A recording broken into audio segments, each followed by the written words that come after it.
Hello, hello, hello, and welcome to episode 30 of the Cooler Guild. I am Coop Cooper, and joined with me, as always, is my co-host, Van Crisp. Hello. We are recording on Tuesday, April 15th, 2025. On today's episode, we'll be discussing the Reign's matchup against defending NWSL Champions, the Orlando Pride, and going over some other WOSO happenings from the past week or so. But first, some housekeeping. We want to remind people that the Cooler Guild is part of the Sounder Heart Podcast Network. You can either listen to us on our public feed or, if you're a Sounder Heart subscriber, on the private unified feed with the other podcasts on the network. If you'd like to become a subscriber, just visit our page at sounderheart.com/the Cooler Guild. New subscribers get 10% off the normal rate, and you'll help support everything we're doing. It's been a bit. Yeah, we took a week off.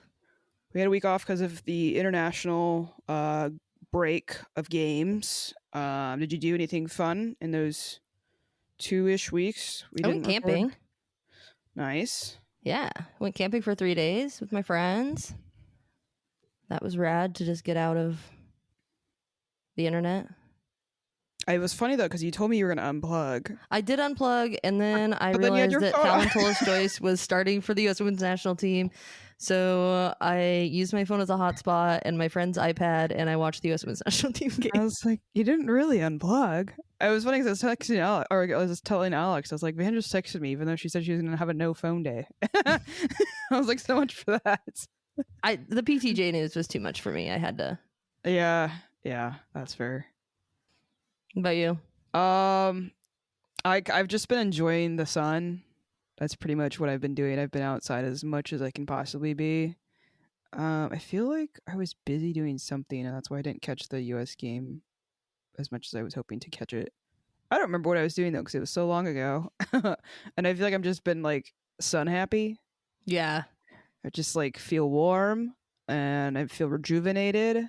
It's so a thing. Like, when I wake up in the morning and, you know, I'm getting ready and I hop in my car to get to work, I'm just like, wow, this is going to be such a good day. I know. My dog's been happy. I mean, one of my dogs, like, barking at the neighbor dog in the sun. That's, like, her favorite activity, just watching for the neighbor dog to get to the fence to bark at her.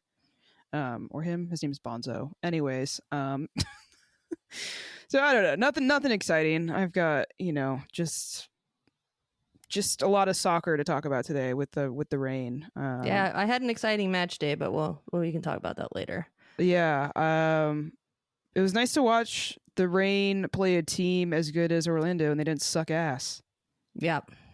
Should we get into it? Yeah, we should get into it.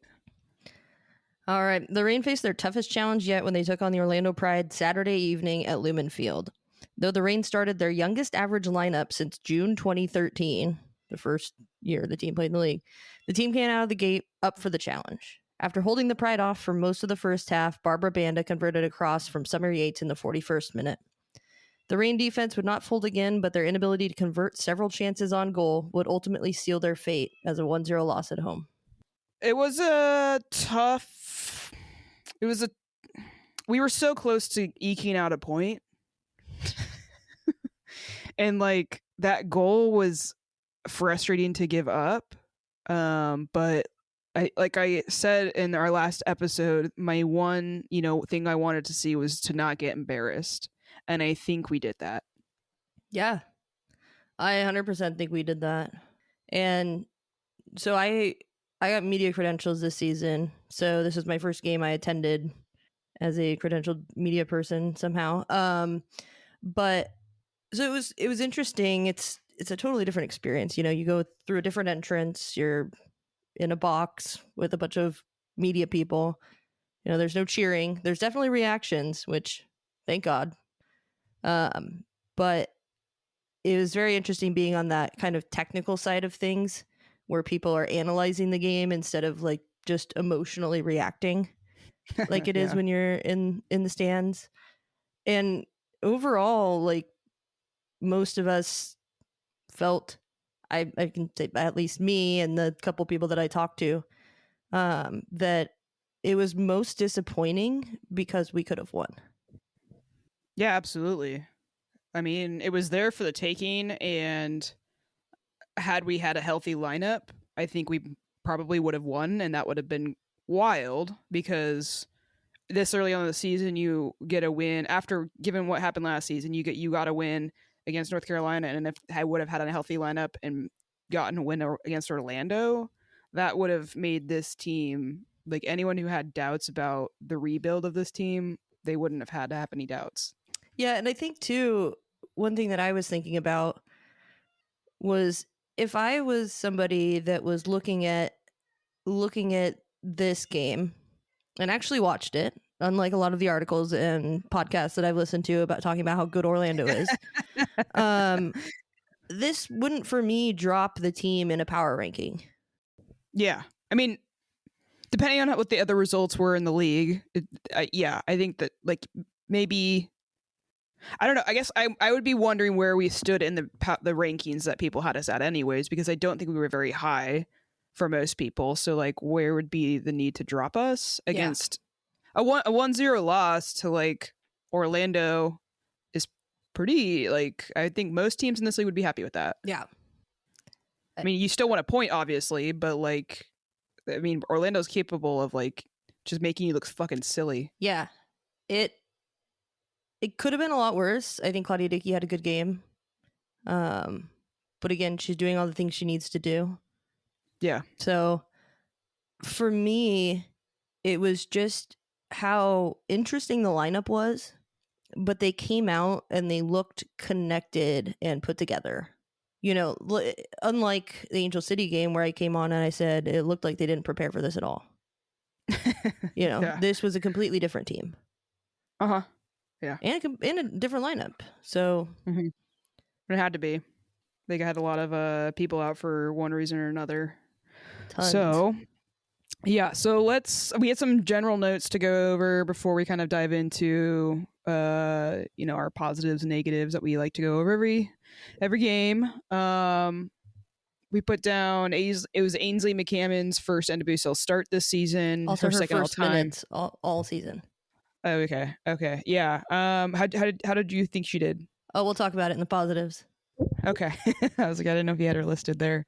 And then before the match, they had celebrated Just Fishlock's 200th career game that she did. Was it the last match? Yeah. No, it was the North Carolina match. Remember, she scored in her 200th game. Oh, that's right. So that was nice to see. For somebody who couldn't play in the game, to see her recognized for stuff is nice. Yeah, and Z was out there. Mm-hmm. I wish she would have been able to be on the field for it, but coming back from her trip overseas with injuries and stuff, I guess the timing was about as good as it could be to recognize that. And it sounds like her injury might be more long term than we think. Yeah, that's kind of worrying. But I also don't want them to rush it, especially with someone that age. I think they know their body pretty well. That it is what it is. Don't want to see her. I know with the Euros on the rise too, I'm sure she's going to be trying to prioritize that. And that's kind of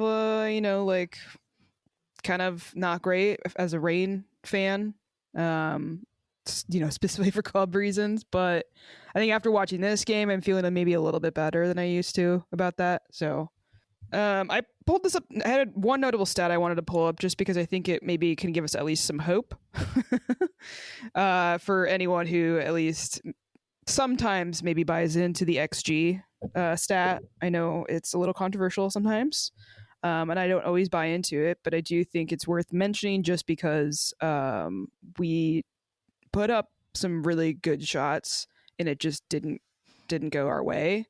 The XG for Reign after that match was 1.84, and then Orlando had 1.51. So in theory, we had better chances than they did. We just weren't able to convert any of them, and I think in large part of that is due to the goalkeeping of Orlando.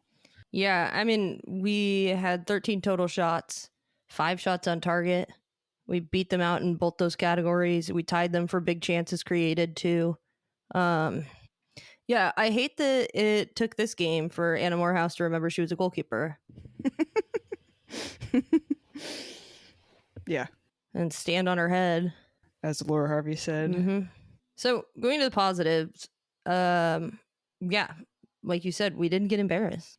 Number one positive. If you could do that against the team that won the Shield and the championship last season in historic fashion. And has Barbara Banda and Marta. and Ellie Watt's been playing really well, and Angelina's been playing really well. And I will say, I think maybe we caught a little bit of a break. I know we lost, but we did catch a little bit of a break because a lot of their players, we maybe would have seen them play more minutes if they wouldn't have just had some international games that they were featuring in. But, you know, you can only play what's in front of you. And we did do that, and we didn't get embarrassed. So I'm happy about that. And also given the fact that it was our youngest starting lineup in a long time, they kept up with Orlando. Like, they really did. Like, I think you texted me, like, are we like kind of like, are we doing good? Yeah.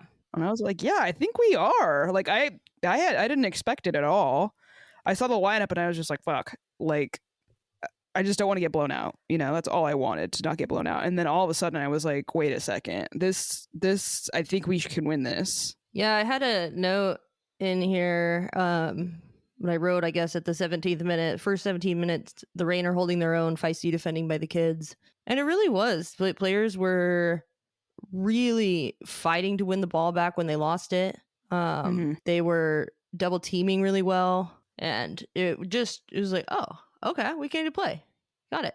Yeah, it was surprising, and yet at the same time maybe not. I don't know. Something about it to me wasn't like I never saw this coming, because I feel like we've kind of been feeling these good feelings about this team and kind of seeing their, like, I don't know what you want to call it, their tenacity, I guess. With these young players, they're not here to just play soccer. They're here because they want to win games, and it showed. It just didn't come to fruition, unfortunately. 6 players that started were in the starting 11 were 23 and under. That's crazy. And they did the thing. Like, you gave up 1 goal against Barbara Banda. They pretty much contained her. And I also think that goal that Barbara Banda scored, like, yeah, she's elusive in the box, and she kind of like found that space. It was bad marking. I think that it was like the defending 100% was the issue there, and I could have seen anybody else on like Orlando scoring that as well with the right positioning and movement. I mean, credit to Barbara Banda for that movement, but yeah, the defense is going to watch that back and be like, shit. Next positive, we got Lynn Biondolo. We got her. We got 45 minutes of Haidema, and then we subbed on for the last, second half. We got Lynn Biondolo. How did you feel about seeing her? Well, first I want to say I thought Jordan Haidema actually had a really good game. She did. I thought so too. I think that with the setup, it wasn't really the way that the team lined up and the shape that they were playing didn't really benefit her as a player. But I think defensively, she played really well. And I think that and according to the players in the post-game presser, she's a leader on the team. So it's good to have her out there, even though she's 23 years old. I was like, she's one of those 20 players 23 or younger. Like,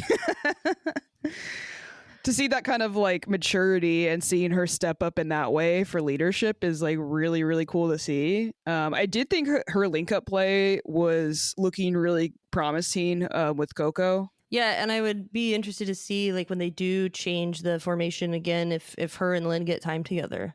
Yeah, I think that would be hopefully the goal. Like, in theory, those are your 2 best forwards. So wouldn't you want to see them on the field at the same time? Yeah. But back to your point, seeing Lynn, I guess what we found out after the game is Haidema was also on a minutes restriction. So yeah, it was just a given that they were going to swap him at halftime, which praise be a Laura halftime sub. But hey, if you told her she can get 45 minutes from Biondolo, she's gonna do that. Yeah, for sure. How can you not? Yeah, I thought she played well, and it was difficult to kind of assess because they made other changes a little bit later in the game, so it wasn't really like the full squad. And Lynn, like, I was thinking to myself, it would have been really interesting to see her with the starting lineup and how that would affect the team. But I thought she played really well, and there was that one pass she made to Maddie Darlene. She wasn't really even looking, so there is some sort of chemistry there with them already. In knowing where your teammates are going to be, and playing the ball to these areas where they're expected to be, and they're there. Yeah, I think it's a good segue into our positive with Maddie Darlene. she reads the game so well. And she was in a different position for this match too. Yeah. Apparently she has history playing this position. She was kind of a left wing back role for this game. Mm-hmm. Yeah, she played left back. Laura was saying after the game, in college and in the youth national team system. So it was something that Laura knew she could do, but definitely like something different being asked of her. I mean, I would rather see her higher up. Obviously, I think her attacking threat is just hard to beat, especially with her dribbling abilities and her ability to read the game. But her defending was crucial in this game. Yeah, the thing is that she might have like made a really good argument to not be so high up because, yeah, who was it? Theo Lloyd Hughes. You might recognize him from Bluesky. He also does a podcast, but he had pointed out that she had 9 tackles in that match, and that it sounds like that's the record for tackles in an NWSL game. I don't know if anyone saw that coming. First or rookie who's usually plays like a front role, like getting back and defending like that. Like, what the hell? That came out of nowhere. At least for us. Yeah, I mean, from what we've seen, I think everyone was expecting her first goal, not for her to just be balling out, defending the best team in the NWSL like the way she did. She shut down Allie Watt. Yeah. She absolutely shut down Allie Watt. She's got the speed to match. Mm-hmm. Really fun to watch. She also, she was very good defensively, but she also looked very good offensively. There's a really, really good chance, like last 2 minutes of the match. A good stop with the foot from Morehouse, one-on-one with the goalkeeper, and wasn't able to tuck it away. But one of these days, she's going to get it. Yeah. And I think you were saying Haidema was talking her up afterwards and being like, it's going to come. Like, just keep doing what you're doing. Yeah, I wrote this quote down from her from the post-game presser. One of the reporters asked about, because after the game, you could tell that she was visibly upset. Yeah. And I mean, she's a competitor. That's going to happen. But she's asked about it, and she said, and they asked if, any other players, gave you advice or whatnot. And she said, Jordan and others came up to me and said that it's going to come and I just need to keep shooting. But obviously I want that chance back, but I'll take it to the next game and have it as a chip on my shoulder. Yeah, she seemed to be taking it pretty hard, which that's understandable. And I also think that's a good thing to see from somebody. Yeah, it's the response that, to this missed opportunity that will be interesting to see. Yeah, I wouldn't want to see, I think I would be concerned if a player just brushed it off. So I like the awareness of how like big that moment could have been. The passion. Yeah. I mean, she pointed out like Barbara Bando's so good because she gets that one chance and tucks it away, and she wants to find a way to work that into her game as well. You read my post-game presser notes that are in here? I mean, I watched the presser. Anyways, next player to shout out for the positives. Sam Meza. Her battery does not die. She was all over the place. Mm-hmm. Winning the ball back. Mm-hmm. Linking up the play.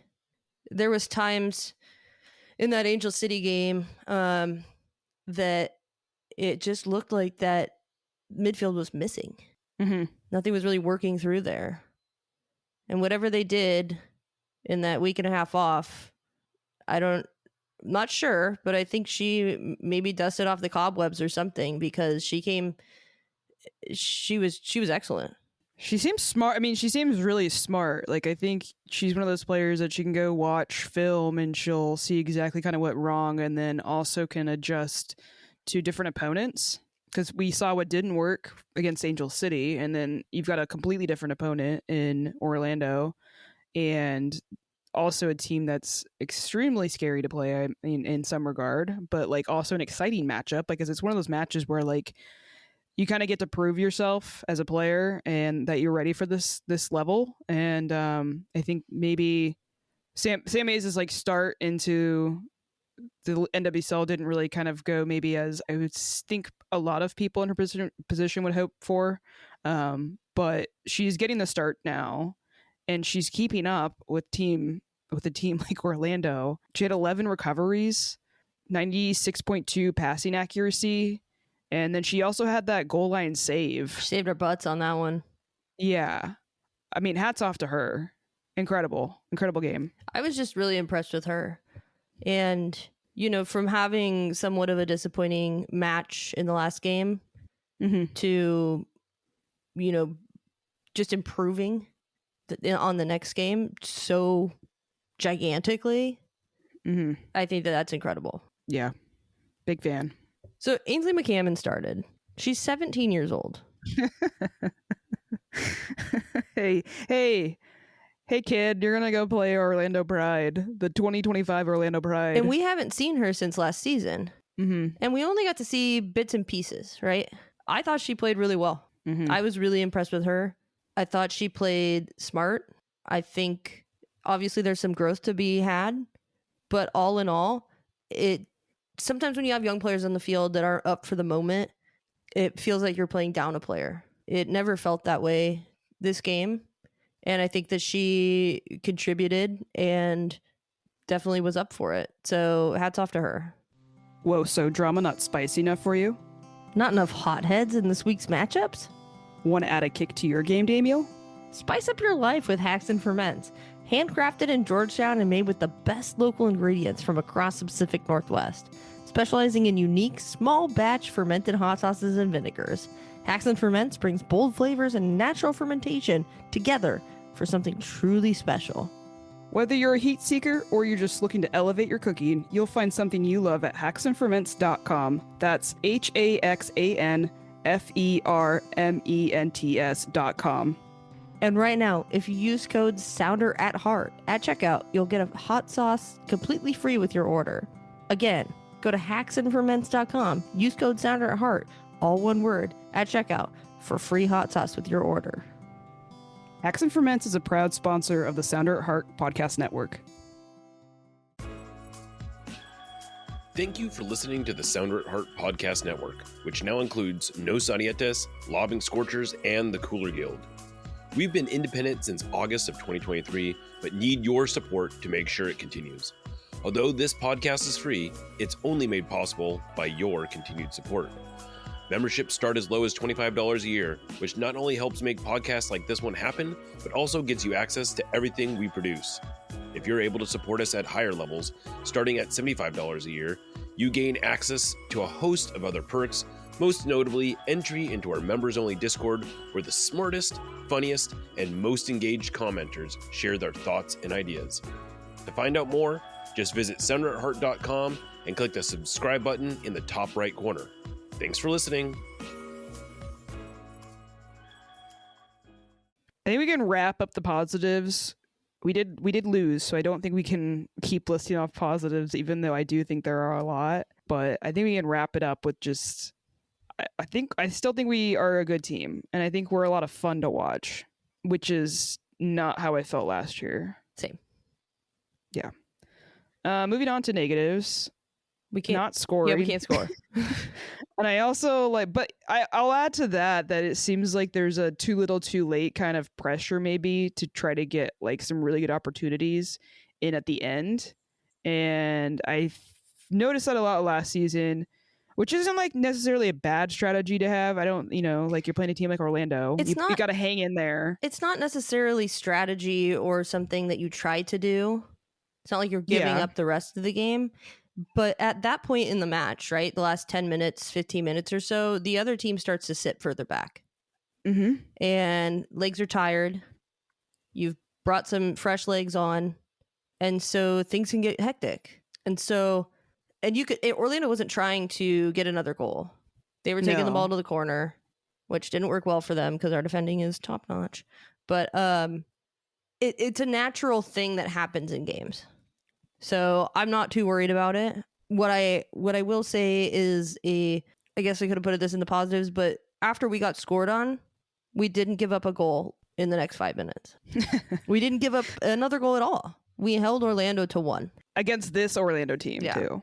Another negative I would say is just the defending on the goal in two different parts, right?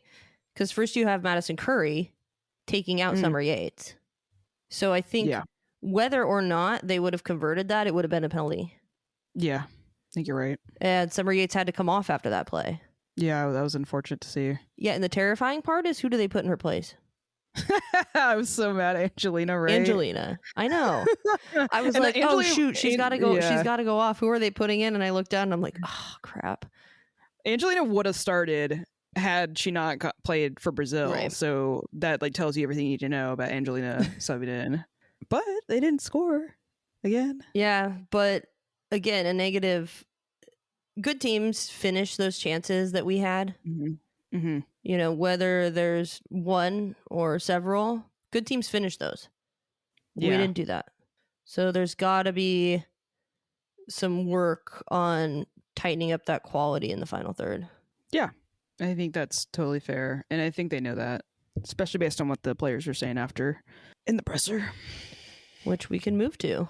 You gotta attend your first post-match presser too. I Have did. Fun. At least in person. I think you've been on the video calls. Yeah, I've been on the whatever. video calls. Yeah, I got to go in person, which was pretty exciting. I didn't ask any questions because it's terrifying. But Harvey started out with Maddie Darlene and Sam Meza, and then went to Laura Harvey. But in the Darlene and Meza, they looked pissed off and defeated. Mm-hmm. And we were walking down to the presser, and they told us who it was going to be. We were all like, oh man, you got that young kid, that rookie that's just visibly upset after the game, and then you throw her into a presser. I mean, I guess that's pro sports, right? Yeah. And it she is. was really composed, and you know, I think both of them just give off an air that they are more seasoned than they are. And I think besides the answers to the questions and things, I think that was something that really stood out to me. It was just, these are professionals. No matter their age, they're professionals. And I think you even texted me after watching it that Sam Meza just really feels like she's taking up a leadership role. She exudes this like confidence in that kind of role, which is really refreshing to see, because I feel like our midfield has been struggling at times, whether it's because of injuries, of like our key players missing or whatever it is. It just feels like our midfield, we haven't had maybe possibility of what the future was going to look like after Fishlock decides to hang up her cleats. And I see in Meza, I see like this kind of thing that like gets me excited about like long term, if it can work with this club and everything, that I feel like we might be in good hands. Well, and I think that's kind of the investment and something that Harvey knew when she loaned her to the Dallas USL team last year. Yeah. You know, and she said before that every player's journey into the pros is different, and this was the right move for her. And from what I can tell, she's thriving. Yeah. So, I mean, it's still very early on in her career in the NWSL, but I see a lot of promise. I like the way she plays a lot. And I think she fits into the style that Laura Harvey wants out of a player in her. So I don't know. Just it's letting me like breathe a little easier, knowing that Fishlock's you know, she's got injury problems. She's what, 38 years old. Isn't she? Mm-hmm. One thing I was going to say, this is a personal observation, not related to anything we're talking about, but I forgot about it earlier. Emery Adame's corner kicks are superior. Yeah. Lou was taking them before Emery came on. We got a whole lot of nothing out of it. Emery takes them, and they're always dangerous. Anyway, moving on. What do you have anything else you want to shut out from the Darlene comments or anything? No, I thought that it was funny they were talking about seeing Marta in the in the tunnel, and this is how it's a little bit being starstruck, and that was before the game. I mean, I would be too. She's kind of like we've seen her for so long, you know? So I think there's just like, when you've seen somebody like that for so many years, it's kind of just like unreal to see them in real life. I saw her, I remember when we were playing at Cheney, and I was sitting in the Royal Guard section, and there were a bunch of Brazilian fans that came up to that section to get their flag signed. And she came really close in that lipstick, and I was just like, I don't know whether to be like absolutely enamored with you or terrified. Yeah. But Laura's presser was really interesting. She said a couple things that I mean, we expected her to say, but she came out and said she thought they deserved more out of the game, and she's not wrong. And what's the difference with this team compared to last year's team? And she said belief. Players buying into the system, players are buying into what we're doing, and it shows. It's showing in the way that they're playing. The results do need to come at some point, but I'm trying to be realistic about it, and I don't know if Laura's. I mean, based on the presser, she's expecting those results to come this year, and she does think that this team can be really special. It sounds like this year, but at the same time, you can't ignore the fact that these are really young players, and like they're playing this well at this age. Imagine how much better they're going to be next year and the year after that.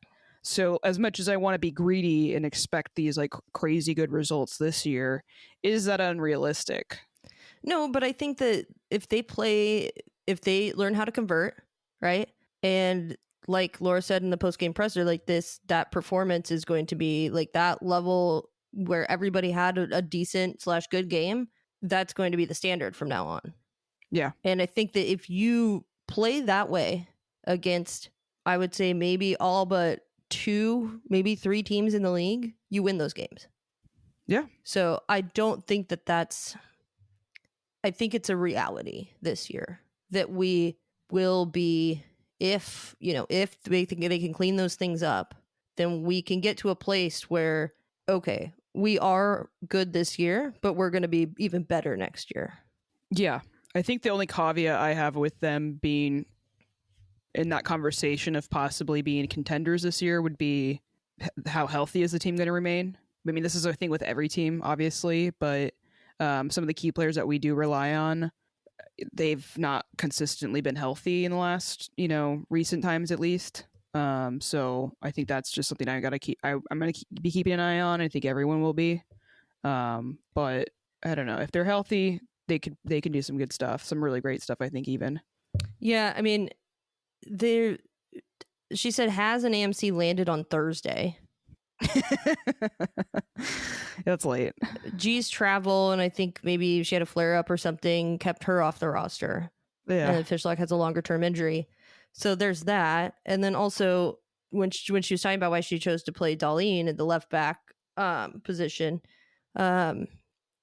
she said that it was either play her or play Shay, who had a facial injury. Yeah.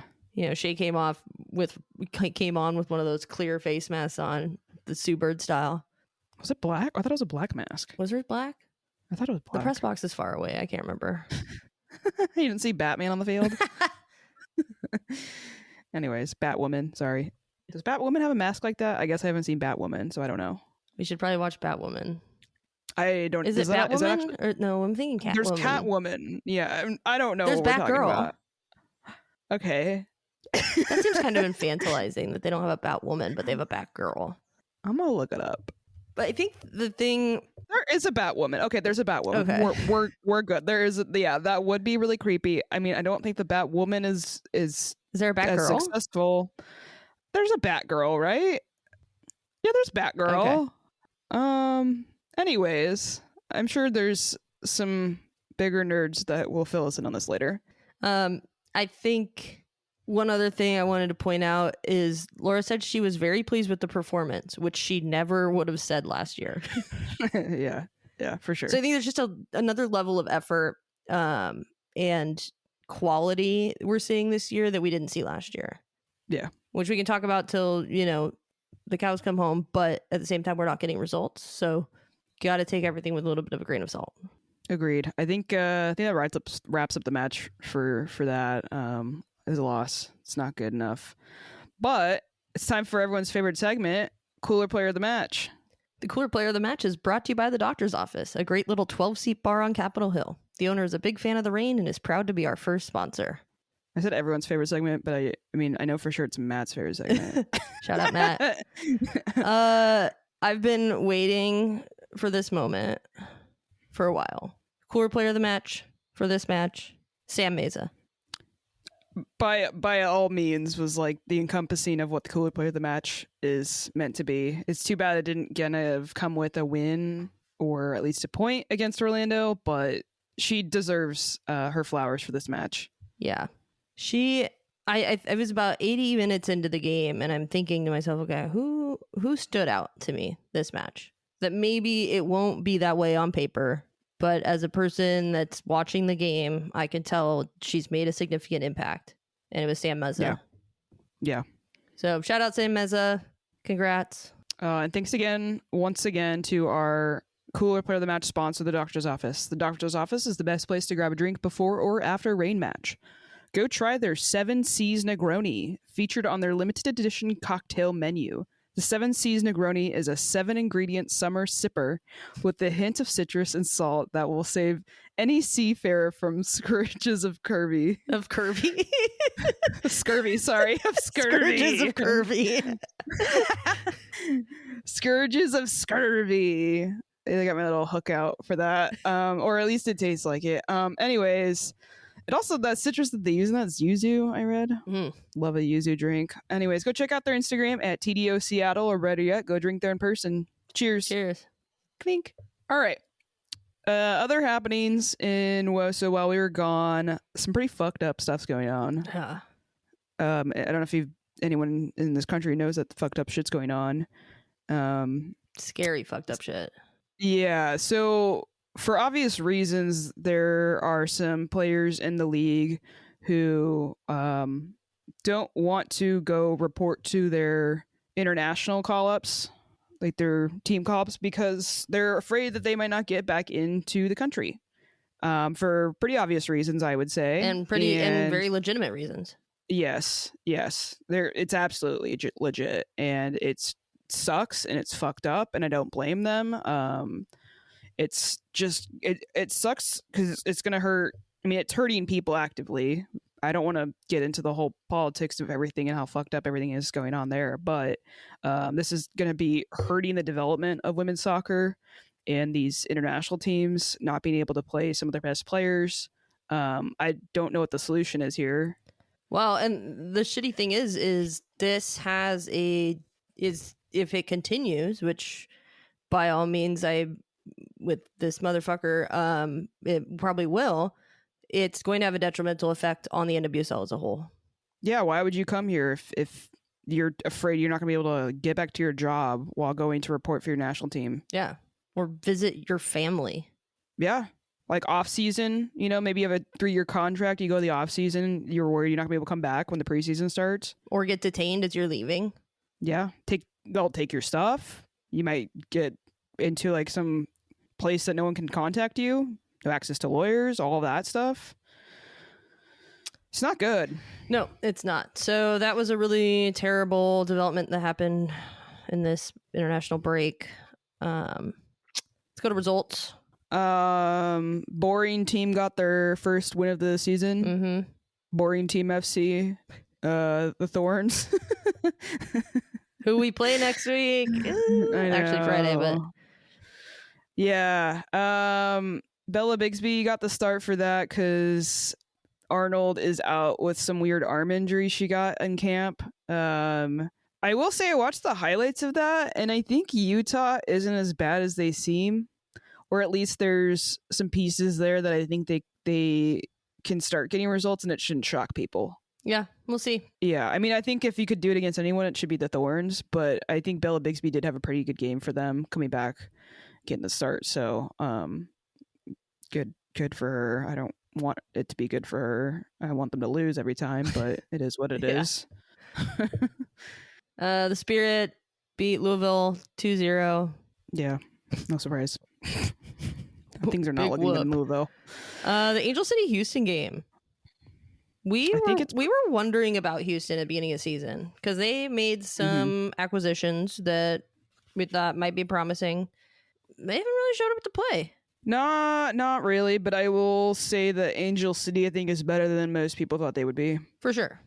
So I think that's probably more of what it is for me, at least, with this game. I mean, I don't think Houston's as good as I thought they would be. That's for sure. Yeah. Well, at least I didn't. Yeah, I thought they would have a lot more chemistry and would look a lot better, but I don't think that's going to happen for them this year. Maybe. Angel City though seems to be on a bit of a tear. Yep. With scoring. Wish I knew what that was like. I know. KC beat San Diego. KC, I don't think they're on Fraud Watch anymore. Actually, I don't know because one of the goals was a penalty. Exactly. And San Diego, Yeah. I think the biggest development from this weekend, which is something that I wondered after we beat them, is North Carolina actually bad? Because they lost to Gotham 3-1. Yeah, I don't think they're good. Esther balled out, Gotham's, though. Yeah, Esther's really good. You know I love Esther watching her play, not against us, but one of the goals for Gotham was because Casey Murphy did one of the dumbest things I've ever seen. The awareness is just not there. No, I think in that play, she ruined her chances for getting the starting role for the national team. I don't know that she actually had the chance to get that starting role based on what other options we're looking at. But I saw that game and I was like, oh God, this is not the answer long term. If you're comparing, so if you want to see, like, I think, and I've heard from several former U.S. Women's national team players that Phallon Tullis-Joyce is the clear front runner for the job for the U.S. number one. And I think if you look at their performances side by side from this past week. And I'll say this, Fallon's was like a big game too, and she showed up. Yeah. We'll talk about that later. But. Yeah, huge game. But if you look at those two comparatively, and if, you know, the club performance does matter, I mean, yeah, it's I don't know that it really takes her out of the running, that one goal, but it definitely makes you think twice. Yeah. One thing I also wanted to add on to that match is that Midge Purse returned. Love to see that as well. Yeah, I think they said it's been like 370 some days or something. Yeah. Surprised it seems like she came back pretty quickly from that. So hopefully there's no issues with that down the road. But it's been like always a year. Happy to see Midge. I know. I guess I'm just haunted from what happened with Kristen Press and Macario. They came back before a year. Who? Both of them. They had issues later. Macario was out for a long time. Right, but she came back pretty quickly, didn't she? I thought she had some issues. Yeah. Yeah, whatever. Anyways. Shut up, Midge. Yeah, this was a big development. We're talking about big developments. Chicago won a game. I know. I didn't think it was gonna happen. I was really scared there for a minute for them. I didn't think they were going to. This is now making me think, is Bay the worst team in the league? I mean, it's just, it's clearly Utah, but Bay is putting their name in the hat. That's for sure. I just want to let everyone know how Coop wrote this in the notes under the Chicago Bay game. It just says, "Are Bay the worst team? Comma, JK, it's Utah." It is. Ludmilla was a standout in this game though. Ludmilla, if they can keep her on the field, I guess I didn't realize that Chicago had Ludmilla. Imagine if they also had Mal Swanson still. Ooh. Chicago would have been cooking, but they don't have that. But Ludmilla seems to be carrying the team on her back right now. Mm-hmm. And she might honestly be enough to kind of eke out these results for them, and maybe they won't end up with the wooden spoon like I thought they would. Alyssa Nair played well too. I was happy that she had this in her back pocket for the other games they're going to lose. The only Bay goal was a penalty, right? I think it was. Let me double check. And I love a backflip celebration. Yeah, it was a penalty for Bay. So. Oh, that's right. And their player that had recently subbed on took it. I don't know. I think Chicago. I don't know. I'm questioning everything I said about them, but I really shouldn't because they're not good still. No, and if it's just that one player, you know, if you can shut them down, you're good. Moving on to the U.S. Women's National Team, had a couple matches, 1-1. Split the results. 1-1, lost one against Brazil. Kind of a embarrassing loss, if you ask me. I mean, the team they put out obviously wasn't first choice, and there was a lot of trying things out, but I do kind of miss the days where the standard, no matter who was on the field, was we're going to win this game. And they did not look like they were going to win that game at all. I mean, to be fair, Brazil played really, really well. Well, yeah, Brazil's a great team. Deserved to win that game. Yeah, Brazil's a great team. I just miss the days of when we were the absolute bullies of the world in soccer. But those days are probably long gone anyways. Yeah. But like when I texted you on that Saturday, it was the first start for Phallon Tullis-Joyce, and she got the shutout. Yeah, great stuff. Not surprising. I'm not surprised. And then they played City in the FA Cup semifinal. Yeah, Phallon's team that she plays for now, Manchester United. That's a rival match too. So if you haven't seen the saves, the two big saves, they were consecutive against each other in that match. Go watch them. It's pretty unbelievable what she does. So I wanted to point out, I do follow Manchester United women on TikTok, and the video they put out on the Manchester United women account has 20.5 thousand likes, and most of the comments are from men. Way better than Onana. Let her replace Onana. Promote her to the men's team. Otherwise, Onana will finish Manchester United. In fact, we need her on the men's team. Let her come and replace Onana. Like, these are all the comments. Yeah. Wasn't there some stat about Onana being like having the most like forced error, whatever they call it in goalkeeping, in the last like year or so? So yeah, maybe she should get promoted up to that team. I wouldn't consider that a promotion. They're a worse team. You're right. They are not good. But you might get paid more. That's what I'm going for. Fair.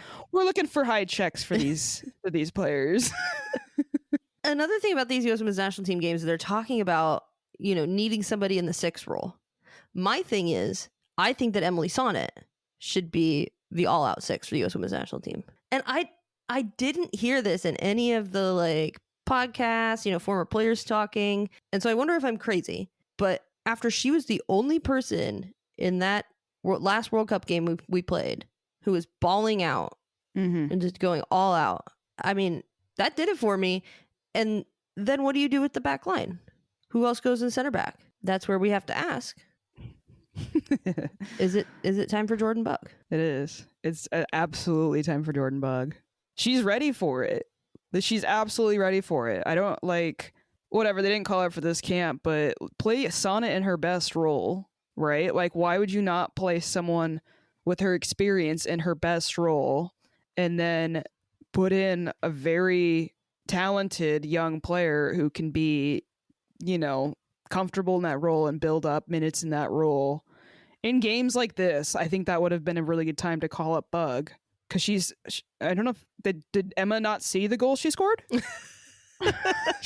she can also score bangers, but she's also just so composed, and everything that she does in her game just screams to me like she's ready for the call up whenever she gets it. I'll have no doubts of her filling in that role, because unfortunately, I'm going to go ahead and say this, I don't know that Cook is looking like she gets to keep that spot still. She got that call up, but I don't know that she lost the spot, and I'm kind of seeing why. Yeah. I mean, good for her for getting a second chance. KC is playing well. But she got absolutely annihilated at one point in that game. We have so much talent too with having players in the NWSL, and just the pool that we have. We're very, very lucky for the U.S. Women's National Team. So I think they need to be experimenting a little bit more there. And I think Bug should absolutely be in the conversation for that. I agree. Next game is coming up pretty quickly. It is, unfortunately. Or fortunately, I don't know. If we win, it's fortunate. The next game we got is against Portland. It's on this Friday, April 18th, 7 p.m., Lumen Field. It sounds like Prime Video is going to maybe be in town doing some filming and stuff for it, potentially. They've kind of been doing some fan rivalry inquiries and trying to kind of build up stuff for there. So this is me trying to preach to people listening to get as many people to the game as we can. to fill it up as best as we can for a Friday night. That's going to be a little difficult, but we can do better than we did for the last game, I think. Yeah, I'll be there. I'm excited for this Portland match. I think it's honestly, we didn't pick up a lot of knocks. So I think the team should be pretty healthy, minus the players that were on injury. But I think that shorter turnaround might benefit the team, just coming off of the anguish and like this being pissed off that they could have won the game against the best team in the league and they didn't. So I think it might be a good thing that we don't have to wait too long for them to get some sort of revenge. Do you think Lynn Biandello starts, or would you rather see her off the bench? I think it depends on her minutes restriction. I mean, if she only has 45, if she's still at 45, 60? Yeah, but does she go up to 60 maybe? And then do you start her, or do you try to? Because I feel like she's kind of a player you love bringing off the bench too to finish out a game. Yeah, and Laura Harvey talked about that with Emery Adames, saying how she's such an impact sub that like that's kind of the role she wants her to take on. What was that? My dog is Alex. Let her upstairs, and she's showing me a slipper. But my guitar is also on the ground now because I moved some stuff around, and she like brushed the guitar. It sounded really weird. Anyways, I don't know. I think it just depends on. Yeah, I just. Here's the thing: I would like to see Lynn with Adames more. I want to see Adames come on sooner. Yeah, I don't know. I mean, the lineups have been so interesting, I guess, this last couple games that it might be something completely different. It might be the same kind of setup that we had last game. I mean, I don't see a reason to change what you did last game, like for this game. Go with young players, you mean? Yeah. Okay. But do you change the system? What do you change there? Well, Portland's definitely not Orlando, so they're definitely not preparing for that kind of thing, but it is a rival match. Yeah, and it's always, these games are always weird. The weirdest stuff happens at these games. So I don't know. I'm not quite sure what you do. It depends on players' health. I would almost rather see Lynn go on as a sub, just in case. I don't want to wear her out or, aggravate that injury. If she's feeling it early on, that could be the thing too. It could be the day before the game or the morning of the game where she tells Laura, this is how I'm feeling. Yeah. But I just want her to be healthy for as long as possible. So whatever that takes, I say that's what she should do. Yeah, I'm excited to see what Darlene can do. I would love for her first goal to come against Portland. Maybe she can be our our Portland destroyer. That would be nice. She's got the ability to do it. So she can beat either one of those goalkeepers. I'm telling you. Yeah, I would love to see her. Okay, things I want to see. I want to see Darlene get her first goal, and I want to see it against Portland. I want to. I mean, if it's not against Portland, the next game, but I want to see us score more goals than them. I would like for Darlene to score one of those. I'd like to win. Let me see. Should have done a little more research on the Thorns. I just know that they're not very exciting. I don't know if you've heard their nickname. Oh God! And did you see that the Re-Ink show had Olivia Moultrie on, and they were like touting her parents' lawsuit against the league? I should keep my own personal thoughts in my head, but no, I was gonna say the large majority of people responding to them putting that out was like terrible. Yeah, it should be. I think there's been some interesting stances from some of the that era of U.S. Women's National Team players kind of shouting out things that don't make sense, because there was that, and then I saw this is first week of the NWSL season, but Megan Rapinoe had like shouted out the like 14-year-old that came on the field for Gotham, and I was like, this isn't a good thing. Yeah, I'm not really gonna praise a MLM heiress being the one to get. That's all I'm gonna say. I'm just not gonna praise an MLM heiress. No, I was just gonna say a lot of people agree with us. So there's lots of people who will disagree, and that's sure. fine. But I do have strong feelings. Yeah, I'd have strong feelings about it and have strong opinions about it, and that's why I'm not gonna say much more than what I just did. Portland has only scored, it looks like, 3 goals this season. Oh, same as us. I think we have 4.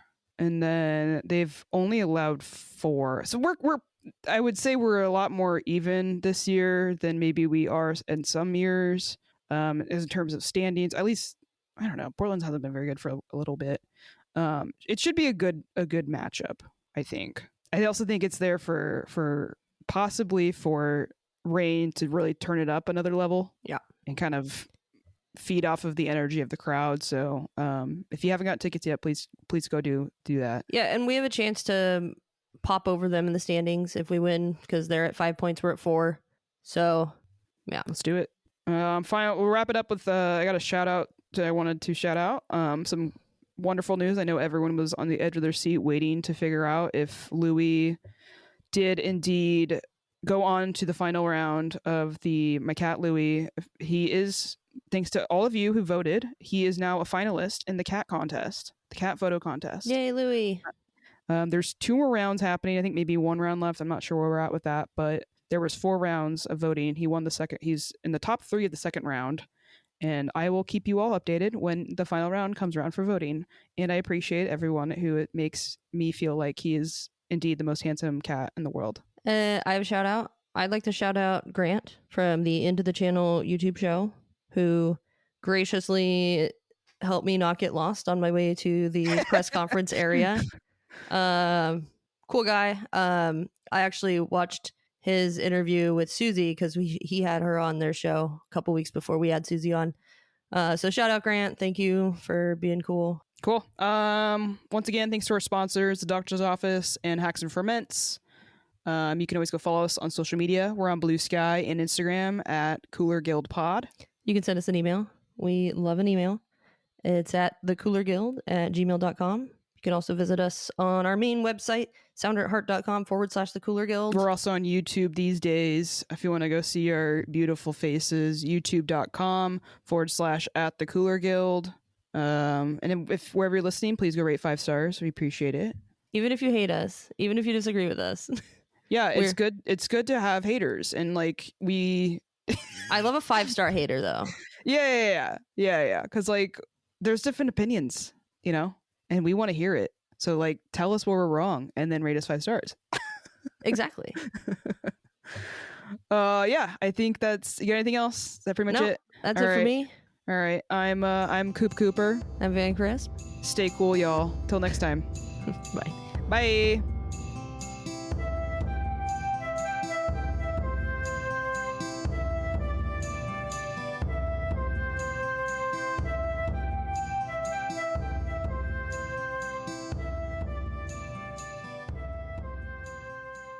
I think it was like a handball, right? Or something. I think it was a handball. Oh, God, not that. Our camera's got some gesture features, and I just put my hand up. Anyways,